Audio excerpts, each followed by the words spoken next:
Assalamualaikum warahmatullahi wabarakatuh. Baiklah, pada kesempatan kali ini kelompok kami akan menjelaskan mengenai siklus general ledger dan pelaporan. Kami dari kelompok 8 yang beranggotakan Dwi Andriani Zahara dan Hana Lukiana. Sistem buku besar dan sistem pelaporan keuangan merupakan dua sistem yang mempunyai interdependensi operasional sehingga keduanya dipandang sebagai satu sistem tunggal, yaitu sistem buku besar dan pelaporan keuangan. Sistem buku besar dan pelaporan mencakup proses-proses di tempat untuk memperbarui akun buku besar dan menyiapkan laporan yang merangkum hasil kegiatan organisasi. Selanjutnya mengenai kegiatan dasar dalam sistem buku besar dan pelaporan. Ada 4 kegiatan dasar dalam sistem buku besar dan pelaporan. Yang pertama, memperbarui buku besar. Yang kedua, posting jurnal penyesuaian. Yang ketiga, menyiapkan laporan keuangan. Dan yang keempat, menghasilkan laporan manajerial. Selanjutnya mengenai salah satu fungsi utama dari sistem buku besar dan pelaporan adalah untuk mengumpulkan dan mengatur data yang bersumber dari yang pertama, masing-masing subsistem siklus akuntansi yang menyediakan entry ringkasan yang berkaitan dengan kegiatan rutin dalam siklus tersebut. Yang kedua, bendahara, yang memberikan masukan sehubungan dengan kegiatan non-rutin seperti transaksi dengan kreditor dan investor. Yang ketiga, dari Departemen Anggaran, yang memberikan nomor anggaran. Yang keempat, dari controller, yang menyediakan jurnal penyesuaian. Yang kelima, informasi harus diorganisir untuk memenuhi kebutuhan pengguna internal dan eksternal. Dan keenam, sistem ini harus dirancang untuk menghasilkan laporan periodik teratur dan untuk mendukung pertanyaan real time. Selanjutnya, proses pada siklus buku besar dan pelaporan. Yang pertama, memperbarui buku besar. Aktivitas memperbarui terdiri dari memasukkan ayat jurnal yang berasal dari dua sumber, yaitu subsistem akuntansi dan bendahara.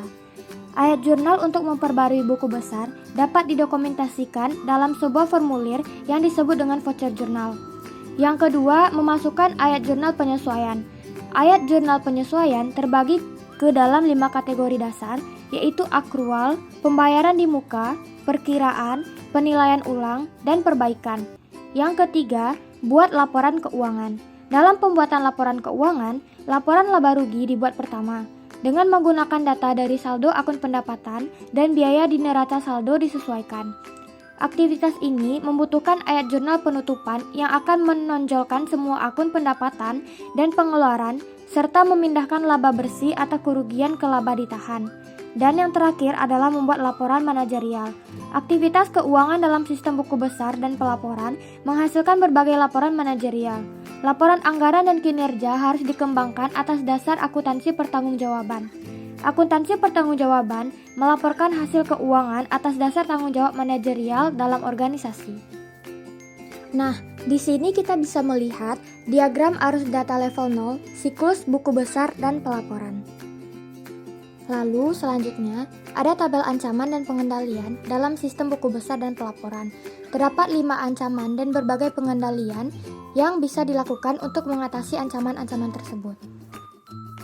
Lalu kita akan masuk kepada aktivitas buku besar dan pelaporan. Yang pertama ada aktivitas memperbarui buku besar.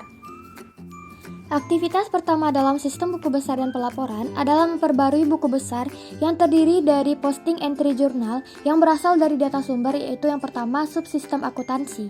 Secara teori, buku besar dapat diperbarui setiap saat terjadinya transaksi. Biasanya, subsistem akuntansi memperbarui buku besar dengan cara meringkas entry jurnal yang menunjukkan hasil dari seluruh transaksi yang terjadi selama periode waktu tertentu seperti hari, minggu, atau bulan. Lalu yang kedua, ada bendahara. Kantor bendahara menyediakan informasi bagi entry jurnal untuk memperbarui buku besar terkait transaksi tidak rutin seperti penerbitan dan penarikan utang, pembelian dan penjualan sekuritas investasi, atau akuisisi saham treasury. Entry jurnal per transaksi yang digunakan untuk memperbarui buku besar disimpan dalam file voucher jurnal. Selanjutnya ada jejak audit. Jejak audit atau audit trail adalah jalur yang dapat ditelusuri yang menunjukkan arus sebuah transaksi yang mengalir melalui sistem informasi untuk memengaruhi saldo akun buku besar. Jejak audit ini memungkinkan sebuah transaksi untuk ditelusuri melalui sebuah sistem pengolahan data dari titik asal hingga pada keluaran atau sebaliknya dari keluaran menuju titik asal.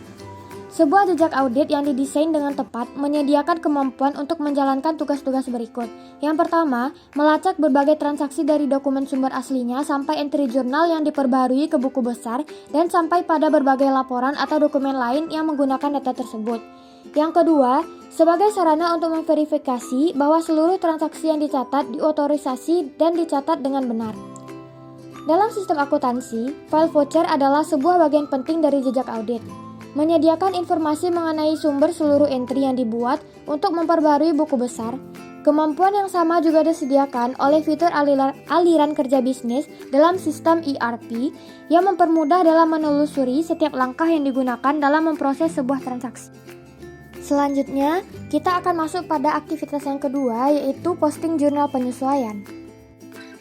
Aktivitas kedua dalam sistem buku besar adalah posting berbagai jurnal penyesuaian. Jurnal penyesuaian asli berasal dari kantor kontrolir setelah neraca saldo awal disiapkan. Jurnal penyesuaian dibagi 5 kategori dasar sebagai berikut. Yang pertama, akrual. Adalah entry yang dibuat pada akhir periode akuntansi yang menggambarkan transaksi-transaksi yang telah terjadi, tetapi kasnya belum diterima atau dikeluarkan. Contohnya meliputi pencatatan pendapatan bunga yang masuk, harus diterima, dan upah yang belum dibayar. Yang kedua, penangguhan. Adalah entry yang dibuat pada akhir periode akuntansi yang menggambarkan penerimaan kas sebelum pekerjaan terkait transaksi yang dilaksanakan. Contohnya meliputi pengakuan pendapatan diterima di muka sebagai kewajiban dan mencatat pembayaran tertentu, misalnya sewa, bunga, dan asuransi sebagai aset yang dibayar di muka. Yang ketiga, ada estimasi. Adalah entry yang menunjukkan sebagian biaya yang diharapkan terjadi selama sejumlah periode akuntansi. Contohnya meliputi depresiasi dan beban utang tak tertagih. Yang keempat, revaluasi. Adalah entry yang dibuat untuk menggambarkan selisih antara nilai aktual dan nilai tercatat dari suatu aset atau perubahan dalam prinsip akuntansi. Contohnya meliputi perubahan dalam metode yang digunakan untuk menilai persediaan, mengurangi nilai persediaan yang menggambarkan tingkat keusangan, atau catatan penyesuaian persediaan yang menunjukkan hasil tercatat pada saat dilakukan perhitungan fisik persediaan. Dan yang kelima, ada koreksi. Adalah entry yang dibuat untuk membalik pengaruh dari kesalahan yang ditemukan dalam buku besar. Informasi mengenai jurnal penyesuaian ini juga disimpan dalam file voucher jurnal. Setelah seluruh jurnal penyesuaian diposting, kemudian dibuat neraca saldo penyesuaian. Neraca saldo penyesuaian digunakan sebagai input terhadap langkah selanjutnya dalam siklus buku besar dan pelaporan keuangan, yaitu persiapan penyusunan laporan keuangan. Baiklah, selanjutnya ancaman dan pengendalian.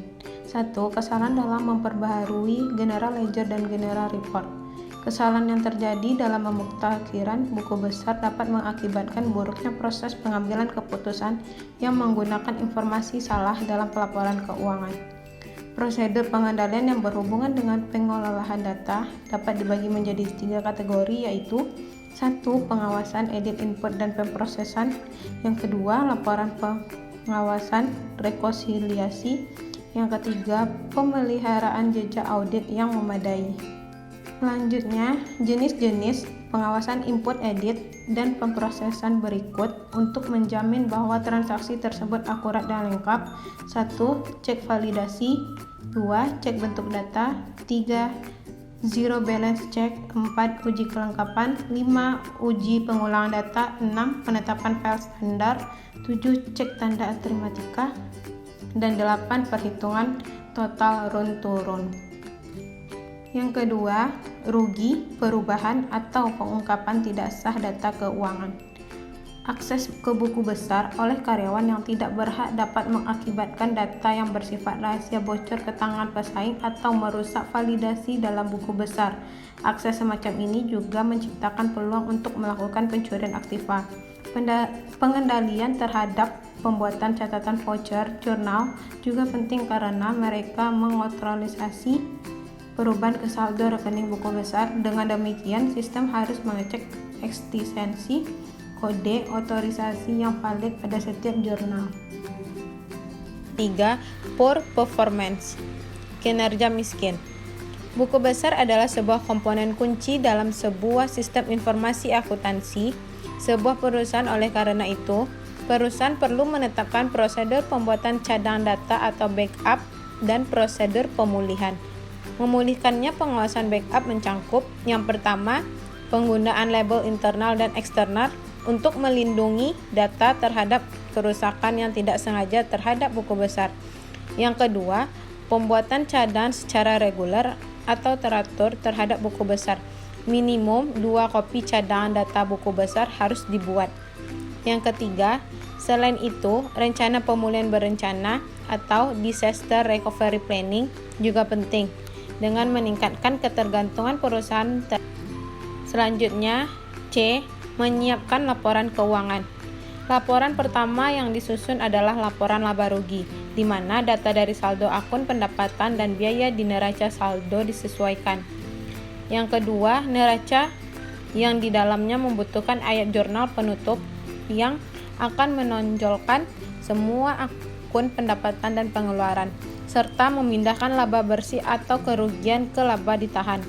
Yang ketiga, laporan arus kas yang menggunakan data dari laporan laba rugi dan neraca untuk memberikan rincian mengenai aktivitas investasi dan keuangan organisasi.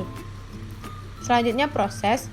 Sebagian besar perusahaan melakukan tutup buku untuk membuat laporan keuangan baik secara bulanan maupun tahunan.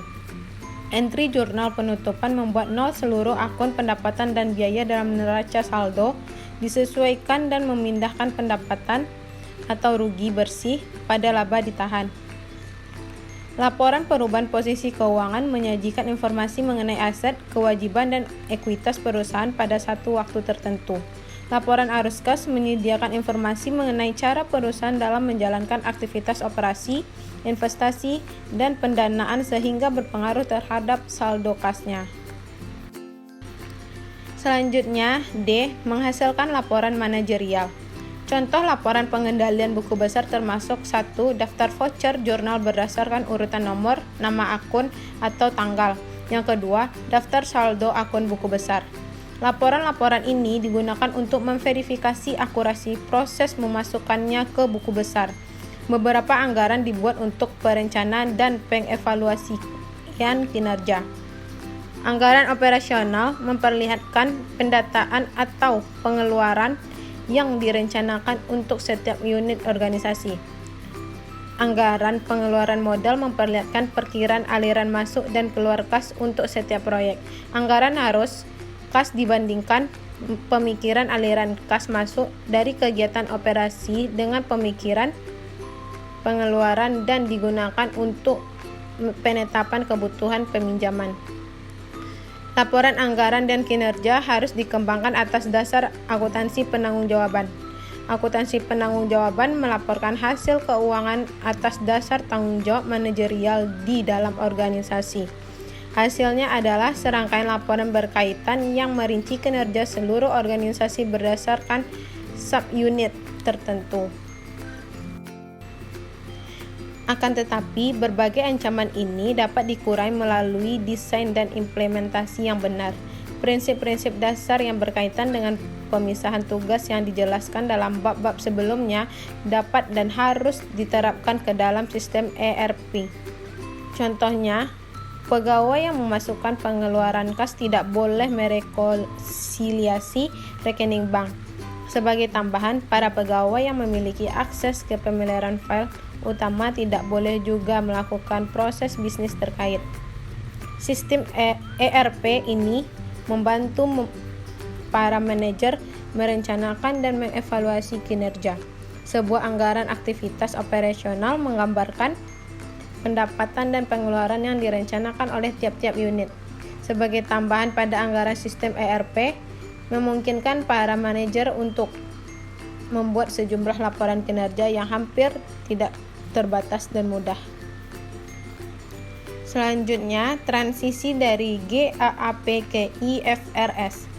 FRS berbeda dari GAAP dalam beberapa cara yang mempengaruhi desain sistem buku besar dan pelaporan sebuah perusahaan. Satu perbedaan besar terkait akuntansi untuk aktiva tetap dalam GAAP, sebagian besar aktiva tetap utama dicatat dan depresiasikan dalam bisnis gabungan.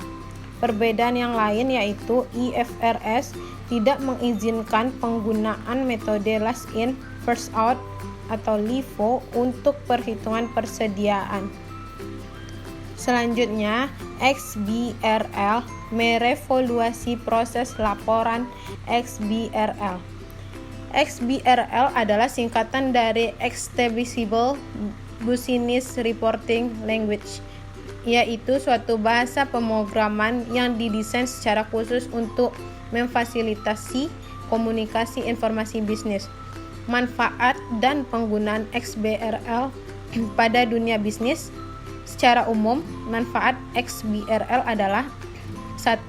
Meningkatkan kegunaan sistem pelaporan secara elektronik. Yang kedua, memudahkan dilakukannya publikasi laporan.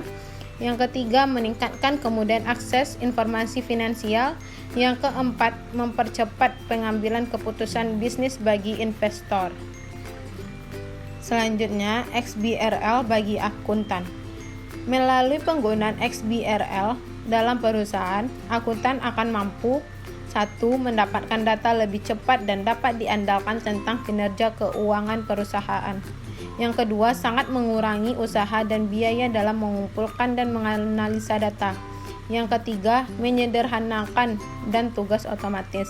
Yang keempat, fokus pada analisis usaha dan pekerjaan yang menambah nilai.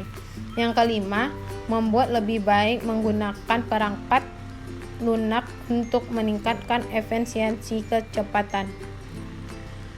Selanjutnya, peran akuntan.